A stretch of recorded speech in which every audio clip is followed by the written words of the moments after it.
علیکم ورحمۃ اللہ۔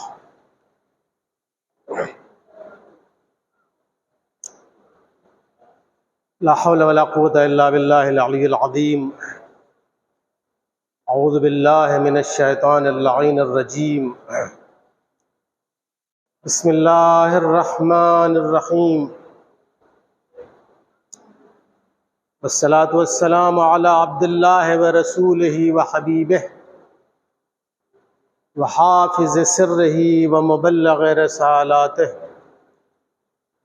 سیدنا و نبینا و مولانا ابی القاسم المصطفیٰ محمد محمد وآلہ الطیبین الطاہرین المعصومین۔ اما بعد فقد قال اللہ سبحانہ وتعالی وقولہ الحق قل لا اسألکم علیہ اجرا الا المودۃ فی القربى۔ صلوات پڑھیں محمد والے محمد۔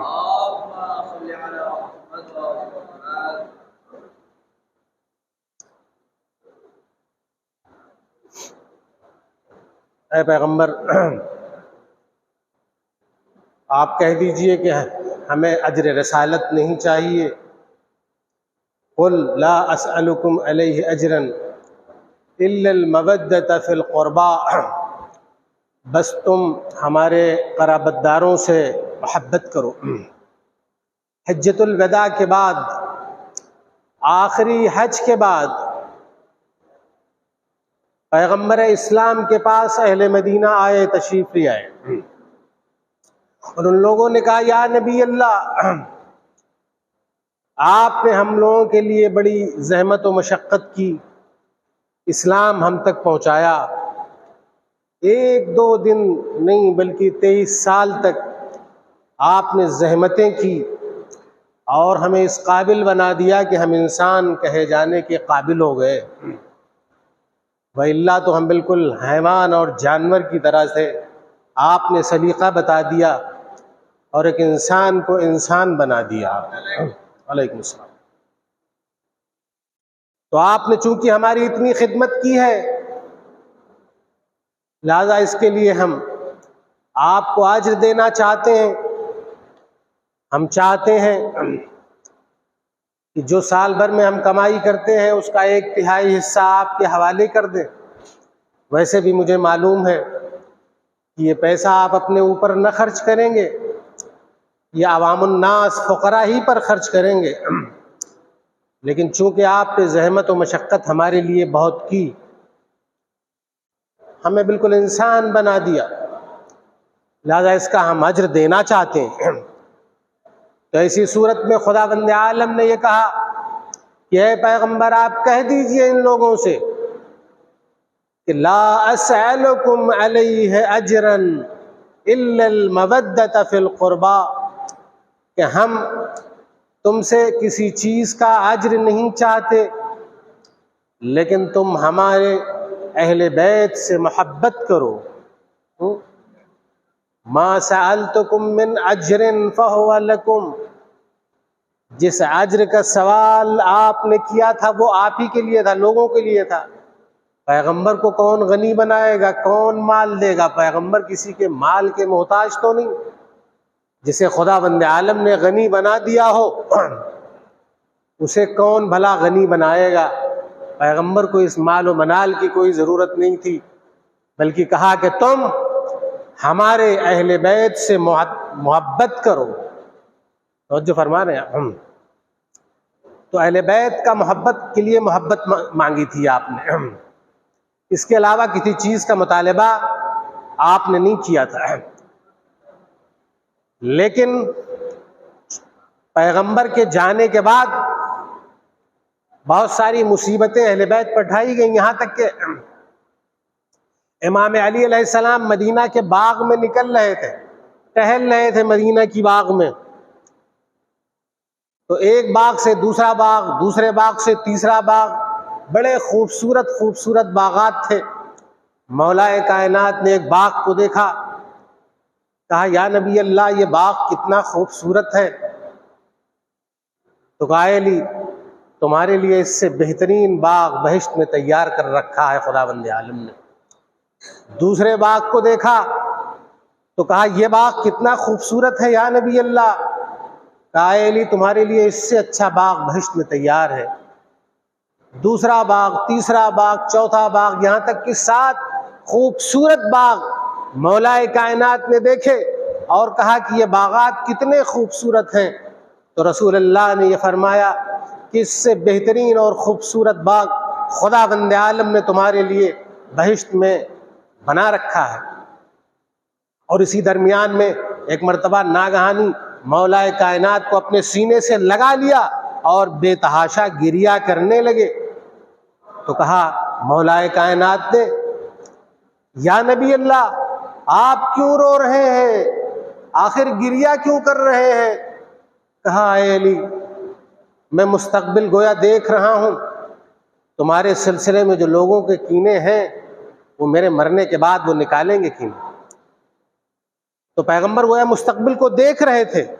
انہوں نے صرف مطالبہ اگر کسی چیز کے لیے کیا تھا تو محبت کا مطالبہ کیا تھا کہ تم ہمارے اہل بیت سے محبت کرو، تو جو فرما رہے ہیں،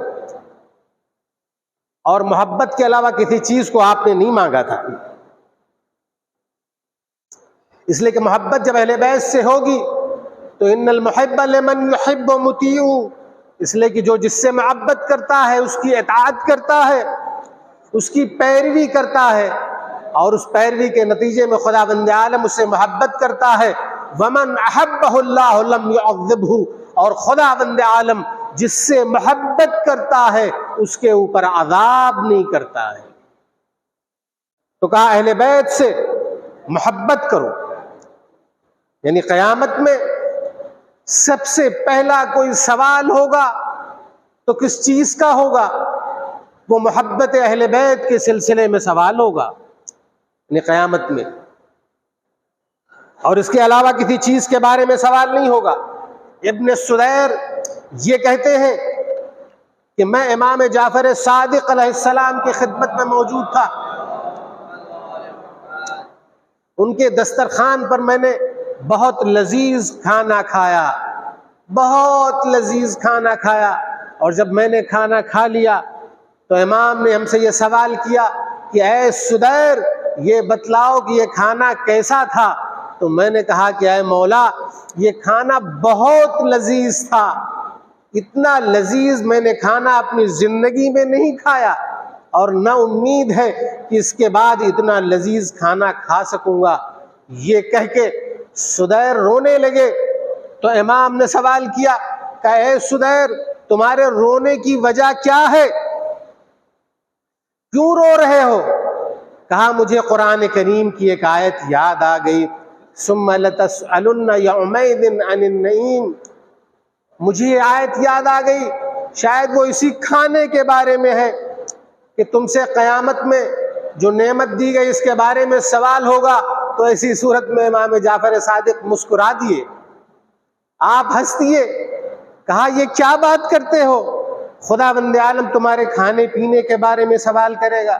نہیں، اس کو تو تمہارے ہی لیے خلق کیا ہے خداوند عالم نے۔ خداوند عالم جس چیز کے بارے میں سوال کرے گا قیامت کے دن وہ محبت اہل بیت کے سلسلے میں، ہمارے اہل بیت کی ولایت کے سلسلے میں سوال کرے گا۔ وہ یہ نہ سوال کرے گا کہ تم نے کیا کھایا اور کیا پہنا۔ یہاں تک کہ ابو حنیفہ سے ملاقات ہوئی امام کی، تو امام نے کہا ابو حنیفہ میں نے یہ سنا ہے کہ اس آیت کی تفسیر تم اسی طریقے سے کرتے ہو، ثم لتسألن یومئذ عن النعیم کی تفسیر اس طریقے سے کرتے ہوئے نظر آتے ہو کہ اس سے کھانا پانی مراد ہے، آیا تم ایسی تفسیر کرتے ہو؟ کہا ہاں مولا میں بھی اس آیت سے یہی تفسیر کرتا ہوں کہ قیامت کے دن کھانے پانی کے سلسلے میں سوال ہوگا۔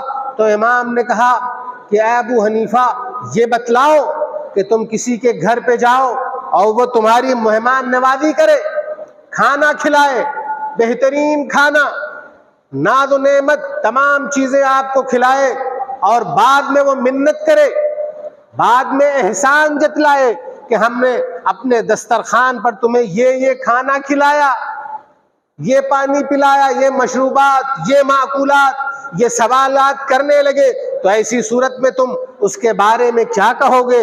تو اس نے یہی کہا ابو حنیفہ نے کہ میں اس شخص کے بارے میں یہ کہوں گا کہ وہ ایک کنجوس آدمی ہے۔ یقیناً آپ کسی کے گھر میں جائیے، وہ مہمان نوازی کرے، آپ کو کھانا کھلائے، پانی پلائے، اور اس کے بعد اس کی منت کرے، احسان جتلائے کہ ہم نے تم کو فلاں چیز کھلا دیا، تم نے صاحب اتنا کھا لیا، اتنا کھا لیا، سوال کرے، تو آپ اس کے بارے میں کہیں گے کنجوس۔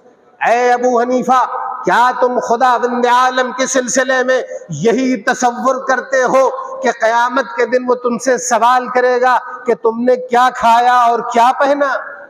ہرگز ایسا نہیں ہو سکتا۔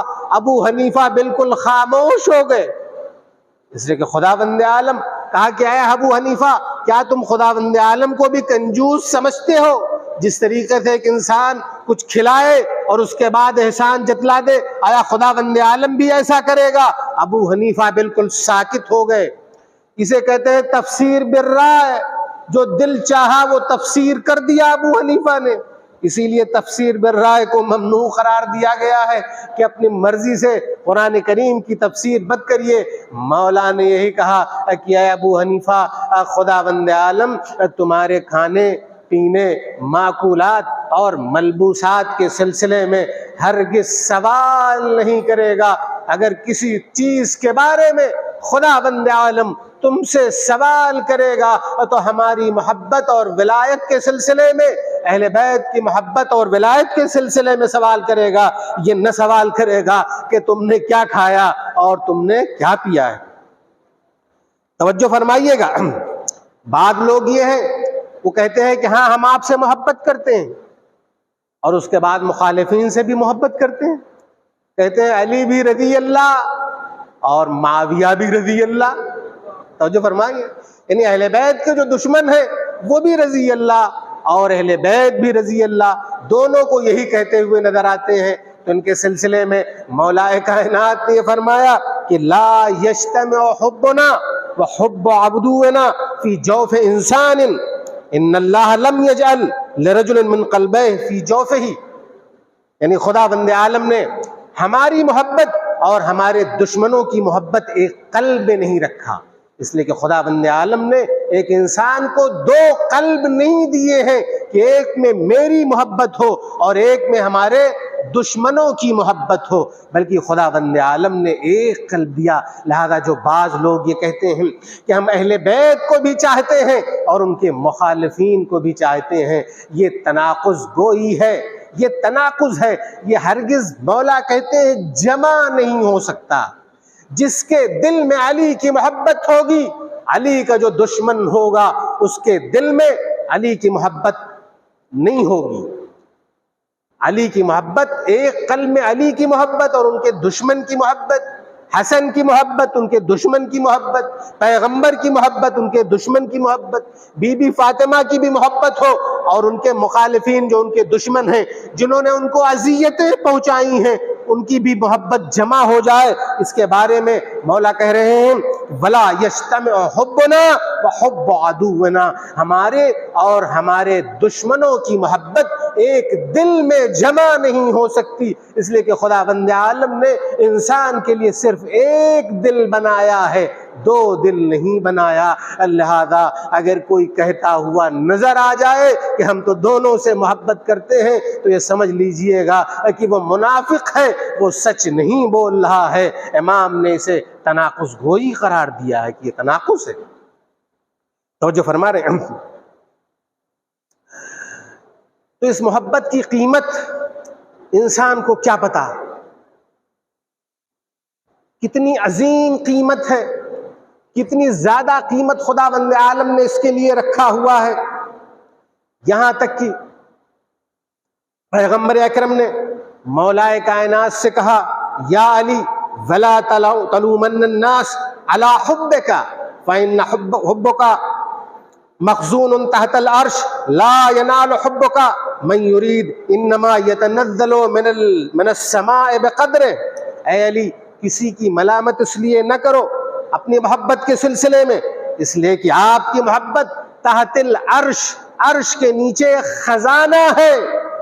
لا ینال حبک، تمہاری محبت ہر کسی کو آسانی سے نصیب نہیں ہو جائے گی جو ارادہ کر لے کہ مجھے علی کی محبت مل جائے، یہ خزانہ ہے۔ انما یتنزل من السماء بقدرہ، آسمان سے خداوند عالم اس محبت کو ایک خاص مقدار میں نازل کرتا ہے۔ یعنی اتنی آسانی سے انسان سوچ لے کہ مولا کائنات کی محبت مل جائے گی تو جو فرمائیں گے تو وہ نہیں مل سکتی ہے۔ جس طریقے سے حدیث قدسی میں ہے کہ خداوند عالم نے جہنم کو خلق کیا ہے آپ کے دشمنوں کے لیے، توجہ فرما رہے ہیں، خداوند عالم نے جہنم کو آپ کے دشمنوں کے لیے۔ اگر اتنی آسانی سے محبت علی دل میں آ جائے سب کے تو اتنی آسانی سے انسان کو جنت نہیں ملے گی۔ خداوند عالم کے ہاں یہ خزانہ ہے، بہت خاص مقدار میں خداوند عالم اس محبت کو نازل کرتا ہے، اور جسے اہل بیت کی محبت جو اپنے قلب میں احساس کرے وہ خدا کا شکر ادا کرے کہ خداوند عالم نے ہمیں بہت بڑا خزانہ دیا ہے۔ من رزقہ اللہ حب الائمہ من اہل بیتی، جو ہمارے اہل بیت کی محبت کو کا رزق اگر خداوند عالم کسی کو دے دے، یعنی ائمہ علیہم السلام جو اہل بیت سے ہیں، ہر ائمہ نہیں بلکہ وہ ائمہ جو اہل بیت سے ہیں، یہ 14 معصومین کے سلسلے میں بات ہو رہی ہے، فقد اصاب خیر الدنیا والآخرہ، تو یہ سمجھ لے کہ اسے خیر دنیا اور آخرت مل چکی ہے جسے محبت اہل بیت مل جائے۔ فلا یشکن احد انہ فی الجنہ، انسان اس کے بارے میں شک بھی نہ کرے کہ وہ جنتی نہیں ہے، بلکہ اگر ان کی محبت کسی کے وجود میں، کسی کے قلب میں آ جائے تو اس کے بہشتی ہونے میں انسان کو شک نہیں کرنا چاہیے۔ تو محبت اہل بیت عظیم خزانہ ہے جسے خداوند عالم ہر کسی کو عطا نہیں کرتا ہے۔ بڑا خزانہ محبت اہل بیت، اس سے بڑے خزانے کا کوئی تصور نہیں ہے۔ امام جعفر صادق علیہ السلام کی خدمت میں ایک شخص پہنچتا ہے اور یہ کہتا ہے کہ میں بہت غریب ہوں، میں بہت فقیر ہوں، میرے پاس کچھ بھی نہیں ہے۔ تو مولا نے کہا نہیں، تم صحیح نہیں کہتے ہو، تم فقیر نہیں ہو، خداوند عالم نے تمہیں بہت بڑی نعمت دی ہے۔ توجہ فرما رہے ہیں آپ، خداوند عالم نے تم کو بہت بڑی نعمت دی ہے، تم فقیر نہیں ہو۔ اس نے کہا نہیں، میرے پاس کچھ بھی نہیں ہے، ہم فقیر ہیں۔ تو آپ نے یہ کہا کہ خداوند عالم نے تمہارے قلب میں اہل بیت کی محبت کو رکھا ہے، آیا تم راضی ہو کہ اس کا سودا کر لو؟ آیا تم اس بات پر راضی ہو جاؤ گے کہ اہل بیت کی محبت کے بدلے میں تمہیں اس دنیا کا پورا خزانہ دے دیا جائے، اس کائنات کو چاندی سے بھر دیا جائے، یہ تم لے لو اور اہل بیت کی محبت اپنے قلب سے نکال لو اور ان کے دشمنوں کی محبت کرنے لگو؟ آیا تم اس بات پر راضی ہو؟ ایسا کرو گے؟ ہم یہ دینے کے لیے تمہیں تیار ہیں۔ کہا ہرگز ہرگز ایسا نہیں ہو سکتا، اگر ساری کائنات سونے میں بدل جائے تو محبت اہل بیت کو ہم اپنے قلب سے نہیں نکال سکتے، اسے ہم بیچ نہیں سکتے، اس کی تجارت نہیں کر سکتے۔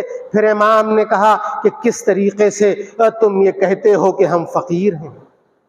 یقیناً جس کے قلب میں اہل بیت کی محبت ہے وہ فقیر ہرگز نہیں ہو سکتا، کبھی بھی فقیر نہیں ہو سکتا۔ حارث ہمدانی نے مولائے کائنات سے کہا یا علی، ہم آپ سے بڑی محبت کرتے ہیں، ہم آپ سے بہت محبت کرتے ہیں۔ تو آپ نے کہا جو ہم سے محبت کرتا ہے اس کا اجر بہشت میں اسے ملے گا۔ محبت علی کوئی آسان چیز نہیں ہے، توجہ فرمائیے گا۔ اہل بیت کی محبت کئی جگہوں پر انسان کو کام آئے گی۔ ایک ان میں سے جو روایت ہے یہ بتلاتی ہے جب موت کا وقت ہوگا، انسان جب مر رہا ہوگا حالت احتضار میں ہوگا، اس وقت اس کے برے حالات ہوں گے، تو ایسی صورت میں کوئی اس کے سراہنے پہنچے گا تو اہل بیت کی فرد مولائے کائنات ہی اس کے پاس پہنچیں گے۔ کہا کہ ایک وہ جگہ ہوگی، موت کا وقت ہوگا، اس وقت ہم پہنچیں گے۔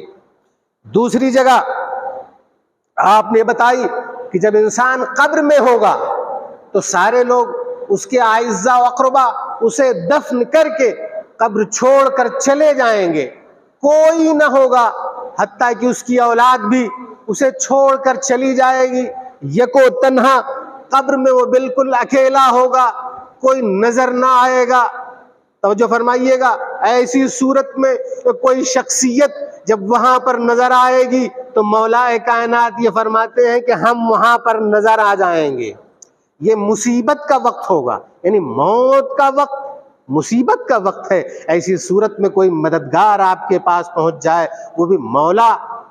کہتے ہیں کہ جب انسان کی روح نکلتی ہے تو اتنی تکلیف ہوتی ہے کہ جس طریقے سے ململ کے کپڑے کو کانٹے پر رکھ کر اسے گھسیٹ لیا جائے تو اس کے ریشے ریشے بکھر جائیں، اسی طریقے سے جب انسان کی روح قبض کی جاتی ہے تو اسے بہت زیادہ تکلیف پہنچتی ہے، بہت زیادہ تکلیف اسے پہنچتی ہے۔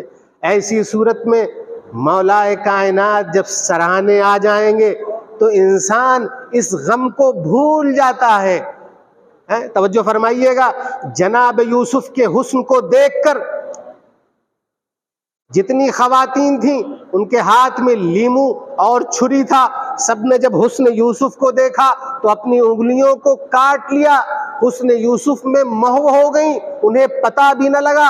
یہ فخر حسن یوسف ہے، حسن علی وہ حسن ہے کہ جناب یوسف کا حسن اس کے سامنے کچھ بھی نہیں۔ ایسی صورت میں جب انسان کی روح نکل رہی ہوگی، مولا کائنات اگر سراہنے آ جائیں گے تو حسن علی میں انسان اس طریقے سے، دیدار علی میں اس طریقے سے انسان غرق ہو جائے گا کہ اس کی روح نکل جائے گی جس طریقے سے پھول سے خوشبو نکل جایا کرتی ہے۔ یہ ہے محبت اہل بیت کا نتیجہ کہ جسے محبت ہوتی ہے تو وہاں پر اہل بیت اس کے سراہنے نظر آتے ہیں۔ قیامت میں مولا کائنات اس وقت انسان کو ضرورت ہوگی، وہاں پر اس کے ساتھ نظر آئیں گے، اور اس وقت جب انسان کے ہاتھ میں اس کے نامہ اعمال دیے جائیں گے، جب انسان کے نامہ اعمال اس کے ہاتھ میں دیے جائیں گے تو ایسی صورت میں کوئی نظر آئے گا تو مولا کائنات وہاں پر مدد کرتے ہوئے نظر آئیں گے۔ اور جب انسان سے حساب و کتاب ہوگا تو کتنا مضطرب و پریشان ہوگا انسان، بڑا اضطراب ہوگا۔ ایسی صورت میں کوئی نظر آئے گا تو مولا کائنات نظر آئیں گے۔ توجہ فرمائیے گا، وسنجش اعمال، جب انسان کے عمل کو تولا جائے گا، ایسی صورت میں کوئی نظر آئے گا جس سے آپ محبت فرماتے ہیں، مولا کائنات اگر ان سے آپ محبت فرماتے ہیں تو وہ ایسی صورت میں نظر آ جائیں گے۔ جب انسان کا گزر صراط سے ہوگا، پلے صراط سے، جس کے بارے میں روایات میں یہ ہے کہ وہ تلوار سے زیادہ تیز اور بال سے زیادہ باریک پل ہوگا، اس پر انسان کو گزرنا ہوگا۔ ایسی صورت میں انسان کیسے قدم اس پر رکھے گا کوئی سہارا دینے کے لیے؟ ایسی صورت میں نظر آئے گا تو کون نظر آئے گا؟ مولا کائنات نظر آئیں گے، محمد۔ تو عزیزوں، اہل بیت کے کسی فرد کی محبت، 4 دفعہ معصومین بلکہ تمام اہل بیت کی محبت، یہ بہت قیمتی ہے اگر انسان اسے سمجھے۔ مولا کائنات خود یہ فرماتے ہیں کہ اگر ایک شخص یہ کہہ رہا ہو کہ ہم آپ سے محبت کرتے ہیں، اگر وہ حلال زادہ نہ ہو تو ہم سے محبت نہیں کر سکتا، وہ جھوٹا ہے۔ کیوں؟ اس لیے کہ ہم پاک ہیں، پاک چیز نجس جگہ پر نہیں جا سکتی۔ انما یرید اللہ لیذھب عنکم الرجس اہل البیت لیطہرکم تطہیرا۔ خداوند عالم نے انہیں پاک قرار دیا ہے، ان کی محبت نجس قلب میں نہیں جا سکتی ہے، لہذا اگر کوئی ناجائز راستے سے متولد ہوا ہے، پیدا ہوا ہے، تو اس کے قلب میں اہل بیت کی محبت نہیں جا سکتی قانوناً، یہاں تک کہ آپ نے منع کیا ہرگز ہو نہیں سکتا ہے، اس لیے کہ ہم پاکیزہ ہیں، نجس جگہ پر ہم نہیں جا سکتے۔ اگر کوئی احساس محبت اہل بیت کرے تو یہ سمجھ لے کہ دنیا و آخرت کا تمام خزانہ اسے مل چکا ہے، دنیا و آخرت کا تمام خزانہ جس کا تصور نہیں کر سکتا انسان کو مل چکا ہے۔ توجہ فرمائیے گا، روایت میں ہے پیغمبر فرماتے ہیں من اراد اللہ بہ الخیر، خداوند عالم جب کسی سے خیر کا ارادہ کر لیتا ہے تو قذف فی قلبہ حب الحسین و زیارتہ، خداوند عالم جب کسی سے خیر کا ارادہ کر لیتا ہے تو امام حسین کی محبت اس کے دل میں ڈال دیتا ہے، اور ان کے زیارت کی محبت اس کے دل میں ڈال دیتا ہے۔ توجہ فرمائیے گا، ان کی محبت اور ان کے زیارت کی محبت خداوند عالم اس کے دل میں ڈال دیتا ہے۔ آپ چاہیے محبت اہل بیت کا سمبل، نماد اور نمونہ دیکھنا ہے تو اربعین امام حسینی میں دیکھیے کس طریقے سے محبت حسین کا سیلاب کربلا کی طرف رواں دواں ہے، کروڑوں لوگ جا رہے ہیں۔ یہ لوگ کربلا نہیں جا رہے ہیں، یہ لوگ بہشت کا نامہ لینے کے لیے امام حسین کے پاس جا رہے ہیں، اس لیے کہ من زار الحسین عارفا بحقہ وجبت لہ الجنہ، جس نے امام حسین کی زیارت ان کے حقوق کو پہچانتے ہوئے کیا اس کے اوپر جنت واجب ہو جاتی۔ تو اہل بیت کی محبت خداوند عالم کے محبت کے مساوی ہے۔ گویا اگر کسی نے اہل بیت سے محبت کی تو خداوند عالم سے محبت اس نے کر لی۔ القلب حرم اللہ لا تسکن حرم اللہ غیر اللہ، قلب حرم الہی ہے، اس میں خدا کے علاوہ کسی کو جگہ نہیں ملنی چاہیے۔ اگر کسی کو جگہ ملے تو صرف خداوند عالم کو جگہ ملنی چاہیے۔ اہل بیت نے چونکہ یہ عالم یہ ہے کہ ان کی محبت خدا کی محبت ہے، یہ کچھ کرتے ہی نہیں ہیں، لیکن جو خدا چاہتا ہے ان کی محبت خداوند عالم کی محبت ہے۔ توجہ فرمائیے گا، یعنی اللہ کی محبت ہے۔ گوہر شاد، مسجد گوہر شاد، وہاں پر گوہر شاد ایک خاتون تھی، انہوں نے مشہد مقدس میں امام رضا علیہ السلام کے روضے کے بغل میں ایک مسجد کو تعمیر کرایا ہے۔ جب اس مسجد کو آپ نے تعمیر کرایا تو مزدوروں سے یہ کہا آپ نے کہ دیکھو اس میں کام کرنے کے لیے آنا تو باوضو ہو کے آنا، اور یہاں پر کوئی بدتمیزی نہ کرنا، اخلاق اسلامی کی رعایت کرنا، اسی صورت میں یہاں پر لے آنا۔ چنانچہ وہ لوگ اسی طریقے سے آتے تھے اور وہاں پر اسی طریقے سے پہنچتے تھے۔ تو لوگ کام کرنے کے لیے آتے تھے۔ ایک مزدور تھا جو ایک دن جب نہیں آیا وہ، تو آپ نے سوال کیا، چونکہ آپ جایا کرتی تھی دیکھنے کے لیے، وہاں پر نظارہ کرنے کے لیے کہ مسجد کس طریقے سے بن رہی ہے۔ تو ایک مزدور کو برابر دیکھتی تھی، ایک دن دیکھا نہیں آیا، کہا کیوں نہیں آئے؟ کہا یہ مریض پڑ چکا ہے۔ تو آپ نے کہا ہم عیادت کے لیے جائیں گے۔ جب عیادت کے لیے آپ وہاں پر اس کے گھر پہ پہنچی تو اس کی ماں نے کہا مجھے شرم آتی ہے لیکن میں بتانا چاہتی ہوں، میرا بیٹا آپ کی عشق میں مبتلا ہو گیا ہے، اس لیے کہ آپ ایک دن اسے دیکھنے کے لیے گئی تھی، ہوا تیز چلی، آپ کے چہرے سے جب نقاب ہٹا، آپ کے حسن کو اس نے دیکھا تو اس نے کہا کہ میں شادی کروں گا تو صرف گوہر شاد سے شادی کروں گا۔ تو کہا تم نے پہلے کیوں نہیں بتایا، اتنے دن سے مریض ہے؟ کہا مجھے شرم آ رہی تھی، میں نے آپ سے نہیں بتایا، لیکن وجہ یہ ہے، کہا اس سے یہ کہہ دو کہ اگر وہ مجھ سے شادی کرنا چاہ رہا ہے تو 40 دن کا اعتکاف کرے، نماز شب پڑھے نماز، اس کے بعد ہمارے پاس آئے۔ چنانچہ جب اس کو خبر دی گئی تو خوشی کا ٹھکانہ نہ رہا، کہا 40 دن اعتکاف کیا کرنا، ہم 40 سال تک اعتکاف کرنے کے لیے تیار ہیں، اس لیے کہ گوہر شاد ہمیں مل جائیں گی۔ یہ سوچتا رہا یہاں تک کہ وہ اعتکاف میں گیا، عبادت کرتا رہا، نمازیں پڑھتا رہا۔ جب 40 دن پورے ہو گئے تو ایک شخص آیا، کہا 40 دن پورے ہو گئے، ملکہ نے آپ کو بلایا ہے۔ تو اس نے کہا کہ ہم ملکہ کے پاس جا تو رہے ہیں، لیکن اب مجھے ان سے عشق اور محبت نہ رہا، اب ہم ان سے شادی نہیں کریں گے، اس لیے کہ جس کا عشق مجھے چاہیے تھا وہ مل گیا، اب مجھے خدا بند عالم مل چکا ہے، عشق الہی مل چکا ہے۔ توجہ فرمائیے گا، اگر انسان کو عشق خدا مل جائے تو یہ سب سے بڑی نعمت ہے، وہاں تک انسان کو پہنچا دیتا ہے۔ عشق الہی کہاں تک انسان کو پہنچا دیتا ہے؟ سب سے بڑی قیمت انسان کی عشق الہی، محبت اہل بیت ہے۔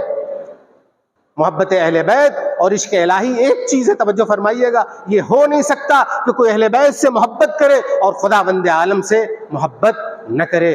تو وہ ملکہ، آپ توجہ فرمائیے کہ وہ کس مقام پر تھیں، وہ اس بات کو درک کرتی تھیں، وَإِلَّا وہ شادی شدہ تھیں، وہ سمجھ رہی تھیں، لیکن انہوں نے اس چیز کو درک کیا کہ اسے عشق میں مبتلا ہے، اسے حقیقی عشق کی طرف کس طریقے سے لے جایا جا سکتا ہے۔ وآخر الدعوانا ان الحمد للہ رب العالمین۔